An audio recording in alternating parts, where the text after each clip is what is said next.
देखिए ना, मुंबई के पास एक छोटा सा, नहीं नक्शा में नहीं मिलेगा आप लोग को, मुंबई के पास पहाड़ों के बीच में एक जगह है जिसका नाम है ट्राम्बे। क्या नाम है? ट्राम्बे। वहां ट्राम्बे की जिम्मेदारी जवाहरलाल नेहरू ने, जवाहरलाल नेहरू जब भारत के पहले प्रधानमंत्री हुए, अब कुछ लोग इस पे भी कहते हैं भारत में प्रधानमंत्री का चुनाव 1951 में हुआ और 52 में संपन्न हुआ। समझ में आ गया कि नहीं आ गया? और सरदार पटेल की आकस्मिक मृत्यु 1950 में हो चुकी थी। अब कुछ ये लॉजिक देते हैं कि नहीं सरदार पटेल को प्रधानमंत्री होना चाहिए, तो अब इस लॉजिक का कोई मतलब ही नहीं बनता यार। उनकी तो आकस्मिक मृत्यु हो गई थी चुनाव के 1 साल पहले। नो डाउट सरदार पटेल से योग्य नेहरू नहीं थे, समझ में आ गया कि नहीं? बहुत सरदार पटेल कर्मठ व्यक्ति थे, लेकिन हमेशा याद रखिएगा राजनीति में ना लॉबिंग भी बहुत मायने रखती है। हर पार्टी में, वर्तमान भी पार्टी में बहुत सारे ऐसे नेता हैं जो बड़े पद पर होने चाहिए लेकिन छोटे पे हैं, और जो ऐसे ऐसे मंत्री बने हैं जो चपरासी के लायक नहीं थे। क्योंकि ये क्या मतलब बनता है? लॉबी, आपका कितना अंदर से संगठन मजबूत है। समझ में आएगी नहीं क्या? आप देखते होंगे ना, ऐसा थोड़ी है कि वर्तमान में जो पार्टी शासन कर रही है किसी भी राज्य में या देश में, उस पार्टी का जो नेता है सबसे योग्य, सबसे पढ़ा लिखा, ऐसा नहीं है। यहाँ पर हमारे यहाँ भी देखिएगा ऐसे ऐसे मंत्री मिलेंगे जिससे ज्यादा पढ़े लिखे लोग हैं, होता है ना। तो ये भारत की ये सबसे बड़ी खराबी है।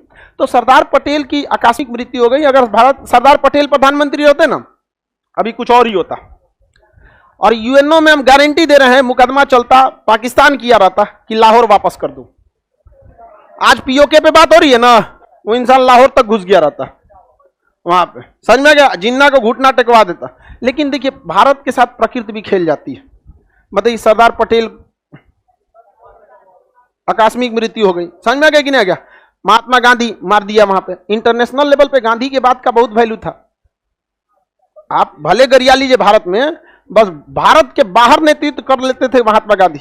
बहुत बड़ा फिनिक्स फॉर्म की स्थापना अफ्रीका में कर दिए थे, अंग्रेजों को घुटने पे झुका दिए थे अफ्रीका में नियम बदलने के लिए।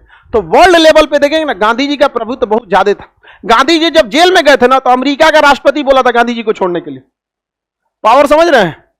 लेकिन अंग्रेजवा नहीं छोड़ा था समय पे। लेकिन हुआ क्या ना कि जैसे देश आजाद हुआ ना, एक तो विभाजन हुआ। विभाजन के बाद अच्छे नेता भी चले गए वहां पर। जैसे लियाकत अली जो थे वित्त मंत्री, वो कहां चले गए? वहां प्रधानमंत्री बन गए जाके। क्या हो गया? प्रधानमंत्री। एक तो देश का विभाजन हुआ, उसमें से बड़े बड़े नेताओं के क्या हो गया? आकस्मिक मृत्यु हो गई। 1951-52 के बाद पहले प्रधानमंत्री बने, और जवाहरलाल नेहरू को लग गया कि हमारे देश को दूसरे देशों से क्या है? खतरा है। अतः उन्होंने होमी जहांगीर भाभा को बुलाया और उन्होंने कहा कि आप बेहतरीन वैज्ञानिक हैं, आप कुछ कीजिए। तो 1954 में इन्होंने बुलाया था होमी जहांगीर भाभा को। उन्होंने कहा हमें 20 साल दे दीजिए, 20 साल में हम भारत को परमाणु संपन्न नहीं कर देंगे तब कहिएगा। तो जवाहरलाल नेहरू को लग गया कि हमें क्या करना है, 20 साल तक क्या करके रखना है? बचा के रखना है। क्या करना है? भारत को बस 20 साल तक बचा के रखना है। 20 साल बाद होमी जहांगीर भाभा क्या दे देंगे? परमाणु वैज्ञान, परमाणु बम। तो जवाहरलाल नेहरू चल गए चाइना के पास। सोचे कि हमारा लड़ाई एक गो से हो सकता है जिससे हम नहीं हट पाएंगे।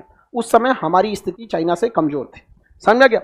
अगर बात हम आंकड़ों की करेंगे तो अभी चाइना के पास हमसे बेटर इकोनॉमी है, हमसे ज्यादा वहां पे लड़ाकू जहाजें हैं, पैसा है, सैनिक है, सब कुछ है। ये बात सही है, बस हिम्मत छोड़ के उसके पास सब कुछ है। समझ में आ गया कि नहीं? लेकिन इसका मतलब ये नहीं कि आप अपने फौजियों की हिम्मत के बदौलत से उनका घर उजाड़ दीजिएगा। फौजी की भी अपनी फैमिली होती है, उनके भी बाल बच्चे होते हैं। अगर वो शहीद हो रहा है इस वजह से कि सामने वाला दुश्मन भारी पड़ रहा है तो एक बात समझ में आती है। लेकिन हमारा फौजी इसलिए शहीद हो जाए कि उसको बढ़िया बुलेट प्रूफ जैकेट नहीं मिला था, इसलिए शहीद हो जाए कि उसका गोली खत्म हो गया था, तो इसके लिए वो फौजी नहीं जिम्मेदार है, देश जिम्मेदार है। 1962 में शैतान सिंह जब चाइना को मारने निकले थे ना, चाइना वाले भाग गए थे, सब वापस लौट के आए। जानते हैं क्यों? गोली खत्म हो गई थी।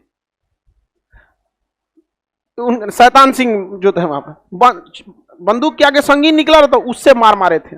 बताओ ये हमारे देश का काम है? मतलब फौजी अब चाकू से मारेगा? ये उसकी हिम्मत देख सकते हैं?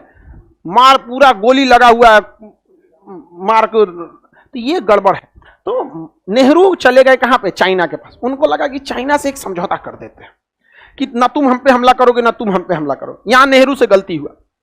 गलती ये हुआ कि भाभा ने क्या कहा था? 20 साल। ये पंचशील समझौता लेके गई किए 20 साल के लिए। कितना साल के लिए? 20 साल के। पंचशील समझौते में यह था कि दोनों देश एक दूसरे पर हमला नहीं करें। अच्छा समझौता था। और ये 20 साल के लिए क्यों किया गया था? 20 साल में दे देते थे। लेकिन चाइनवा का अन्ना हम 6 साल पहले मान के देखेंगे, फिर बढ़ा देंगे। चाइनवा के मन में तो कुछ और था। 6 साल बाद 1960 में ये समझौता क्या हो गया, समाप्त हो गया। अब 62 में भारत पे क्या कर दिया, हमला। क्या कर दिया, हमला कर दिया। ये कितना साल मांगे थे, 20।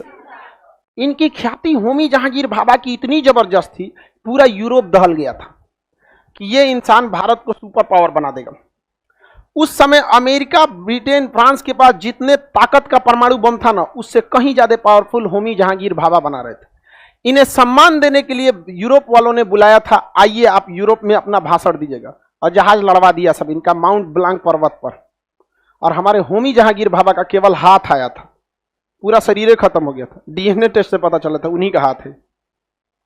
अरे यार, क्या जरूरत है अपने वैज्ञानिक सबको इतना आलतू पालतू जगह पे भेज? तुम आओ ना यहाँ मीटिंग पे, नहीं समझ में आया? और अगर जाना चाहिए मीटिंग पे तो ओकनियों के वैज्ञानिक सबके साथ में चलना चाहिए। चल तोरे राष्ट्रपति की जहाजिया में बैठ के चल, तो लड़ाओ। अब नहीं समझ में, इन सब पे कभी भरोसा नहीं। आप हमको देखते होंगे, एक चीज आपको धीरे धीरे तो एहसास होता होगा, हम यूरोप वालों और उस सब के फेवर में नहीं रहते। ये किसी को मरवा देते हैं सब।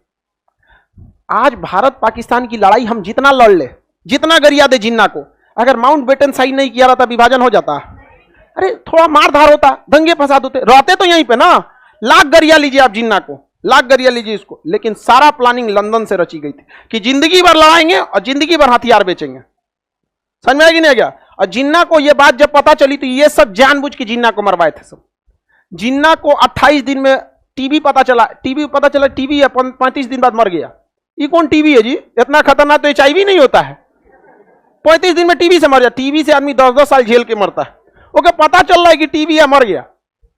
जिन्ना ओके, जब पता चला जिन्ना को कि जा हम गलती कर दिए हैं, तो सोचा कि बात करते हैं यहाँ पे। तो इंग्लैंड वाला देखे सर, चोट्टा कहीं का बात करेगा, ये विभाजन रद्द कराएगा, मरवा दे इसमें।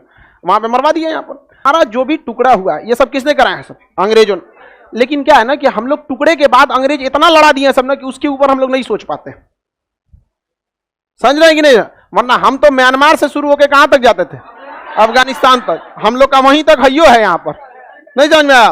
बताइए, हम लोग का ये सपना टूट गया कि नहीं टूट गया? और 1974 में भारत का पहला परमाणु परीक्षण हुआ था। कहां पर? पोखरण, स्माइलिंग बुद्धा। लेकिन सक्सेस नहीं है। होमी जहांगीर भाभा रहते तो सक्सेस हो जाता। और उस समय तब पता चलता ससुरा, क्योंकि उस समय भारत और चीन का जो लड़ाई था उसके घाव ताजा थे। और हम लोग 1962 में हारने का सबसे बड़ा रीजन था कि हमारे पास परमाणु बम नहीं था, नहीं तो चला दिए रहते लोग ससुरा को। आओ ना, आए 2017 में तो आया था, डोकालाम में आया था ना, चाइना डोकालाम में। कहां गया? मार देगा आदमी, बीजिंग उधिया ये जाएगा। समझ में आएगी नहीं? हम लोग यहाँ मारेगा तो कौन चीज, आधा से ज्यादा तो खेत है। नहीं समझ में आया? भारत सघन रूप से नहीं बसा हुआ है, भारत ऐसे बिखरा हुआ है। परमाणु बम मारेगा तो सोचेगा यार यहाँ आबादी कम है, वो गांव पे मारते हैं, वो गांव पे मारते हैं, मार जाओ वो गांव से यहाँ तक। समझ में आ रहा है कि नहीं? किसी को कोई दिक्कत नहीं है?